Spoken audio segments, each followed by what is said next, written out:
r/Nosleep. Posted by u/hotel_mngmt_rda. I work as an assistant manager at a hotel and I have some stories to share. Hello everyone. Even after finding the desire to want to tell these stories, it's only until now where I think I found the appropriate place to share them. To provide some background info, I work in an assistant manager position at a hotel in the Los Angeles area.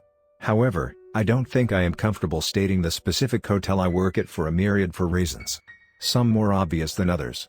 However, I think I am comfortable enough to state that a decent pool of our hotel guests come and stay for the Disney parks, so I hope that satisfies any curiosities while keeping both my privacy and the hotel's location intact. I want to share these stories in hopes to relate or compare experiences with others that work in the hospitality industry. I've been in this position for 2 years, while I've done the usual hospitality jobs throughout college.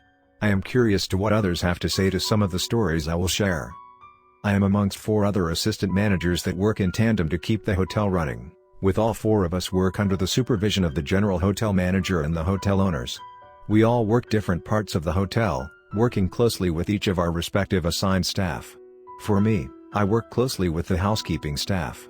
I primarily keep track of what rooms need to be cleaned up for guests and relay them to the housekeeping staff or fulfill guest requests relayed by the front desk. Occasionally, I walk rounds to check up on different floors and see if the housekeepers are keeping up on demands. I should mention that the way the hotel is set up is divided into 3 main buildings, 5 floors high each, interconnected with outdoor walkways rather than one giant high-rise. We name each of the buildings based from the closest road to them: Vermont, Harbor, and Citron. I primarily handle the Vermont and Citron buildings. However, I help train all housekeeping staff that work in all buildings. Often, my biggest priority is to train new housekeeping staff. Besides the usual training, be it teaching how to make a bed according to hotel standards to what toiletries to place for each bathroom, the hotel has certain rules to follow. This is what I usually teach new housekeeping staff. Rooms 320 to 570 in the Vermont Building and rooms 440 to 570 in the Citron Building are double bedrooms. They require double of everything. Always restock complimentary waters and juices in the mini fridges. Alcoholic beverages can only be restocked via guest verbal consent under hotel policy. Due to the drought, bed linings and bath towels can only be exchanged upon guest request. Hotel policy requests for 2 housekeepers on a floor when doing rounds, specified in Section 12, Housekeeping, and Section 24, Hotel Safety Procedures. Channel 1 on the radios relays back to front desk, Channel 2 relays to the floor manager, usually either me, who handles the night shift, or the second manager that handles the daytime shift, and Channel 3 relays to security. During the hours of 2:15 a.m. to 2:45 a.m., a smell of fermentation may waft through the 5th floor in the Vermont Building near the fire exit. This is normal and is being chalked up as ventilation issues. Maintenance currently works on the issue. Fire and safety drills are conducted on the 15th of each month. Lights in the Citron Building occasionally flicker during 1 a.m. and 2:30 a.m. This is normal due to the city block's electrical grid and the nearby Disney park's power consumption. Should lights begin flickering at any time from the 3rd or 4th floors in either the Vermont or Harbor buildings anytime after 10 p.m. and before 3 a.m., exit that floor immediately while notifying both the front desk and security about the issue. It poses a safety hazard. Room 525 in the Vermont Building is always in permanent disuse and constant maintenance. It is to never be opened, nor should the adjacent rooms be in use. That includes the custodian closet on that floor. Should weird noises come from room 525 in the Vermont Building, they are to be ignored. The lady in a white summer dress is a recurring hotel guest. Do not speak or acknowledge her. Should any hotel guests act unruly or threatening, report them to security. I've only encountered the light issues in the hotel in 4 instances during my time with the hotel. 2 of the 4 instances were chalked up to a failing power grid in the area, while the other 2 instances were caused by what the hotel management staff likes to call as hotel issues. The first instance occurred roughly a year into my position as assistant manager. It happened around 12 p.m. in the Vermont Building on 4th floor near the elevators. The lights kept flickering in rhythmic patterns, flickering from a 2-beat tempo to a 4-beat tempo while I felt a rush of paranoia. At the time, I was the only staff member on the floor. The incident made me nauseous after a while, forcing me to leave the 4th floor. Nonetheless, As I was making my way to the elevators, I felt like I was being watched. The second instance occurred a month after the first instance, happening 1 p.m. This time, it was on the third floor. Again, rhythmic flickering and a paranoia feeling occurred, however it was accompanied by a strong fermenting smell. It was almost unbearable, thus I once again got out of the floor.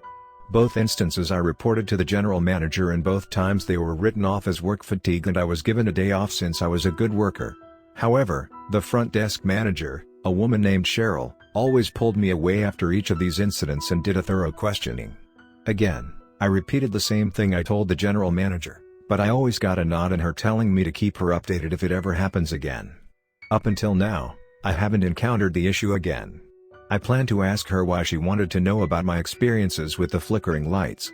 Remembering back, she had a rather concerned look on her face. I'll have to also ask any of the veteran staff members if they have encountered the lights as well in the Vermont Building. They haven't mentioned anything about the lights before, but maybe they might now for both of us to enjoy. One thing some of the more experienced staff have encountered was room 525 in the Citron Building. Back when I was recently hired, the general manager would train me with running the nighttime housekeeping staff. He always made a point to not bother with room 525 in the Citron Building.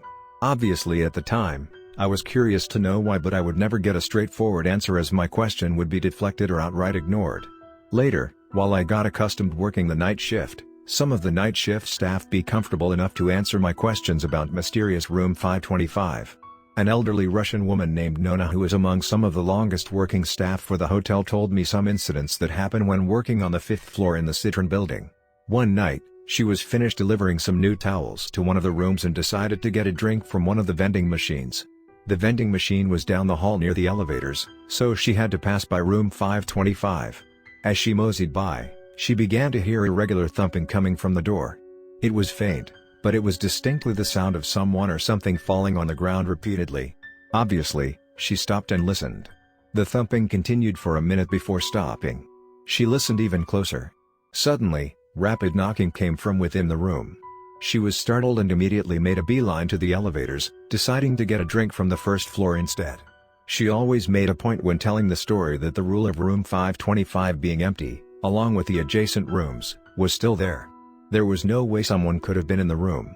After telling that story, she made a clear point both to me and to new housekeeping staff that room 525 wasn't a good place to linger by. I've never gotten the chance to pass by infamous room 525, and my nervousness still holds me back. But I would be lying if I wasn't the least bit curious despite Nona's warnings. I think it's safe to say that working the night shifts at any job makes anyone's deepest fears and paranoias come alive. Even during my patty flipping days at local fast food joints when I'd take graveyard shifts to earn extra school cash, small weird fears occasionally popped up when I was left to my thoughts. The same boogeyman feeling when it seems you know everyone is tucked away in bed, yet you are being watched. That feeling hasn't left even after making my way into hotel management. I've went through a few weird paranoia-filled instances. I often make rounds between my office located in the Harbor Building and to each custodial closet and laundry room in both the Vermont and Citron buildings, the 5th floor in Citron being the obvious exception, to check on inventory and some of the staff. A few times on my transits between, I would imagine seeing a small, dark figure darting through the hallways behind me. Just quick footsteps echoing behind me, and upon turning around there would be no trace of who may be there. The first time, I thought it was a child running down the halls quickly, but it seemed very unlikely due to how late it would be. Kids often were asleep in their parents' guest rooms, and families that come in late to check in were always exhausted from their travels. Once these occurrences continued, I knew it wasn't the coincidence of a child running to his room or a really determined brat trying to play a stupid prank. Either my imagination was on overdrive or someone was following me. Each time it would happen, I caught the glimpse of that short, shadowy figure darting out of sight and into another hallway. It only encourages me to make haste to wherever I need to go. I'm thankful that this shadowy figure has only followed me while making my rounds to other buildings and not on my way back to my office. Anyways, I have more stories from myself, let alone from my fellow coworkers, to tell about the hotel. I'll tell some soon, but for now I'll leave it be. I must get ready for work in a few hours, so I'll make sure to tell anyone about anything that may have happened after my shift. If anyone experiences the shadowy figure as well at any of your workplaces while you work the night shift, please tell me. Hopefully, it may keep my mind at ease and chalk it up to my playful imagination. Or, Should it be a sinister force to be reckoned of, tell me if some holy water and a cross will keep it at bay. I somewhat kid with that last joke, but I'm open to anything. I'll see you all tomorrow to tell more stories. Hopefully with some new ones from the other staff. RDA.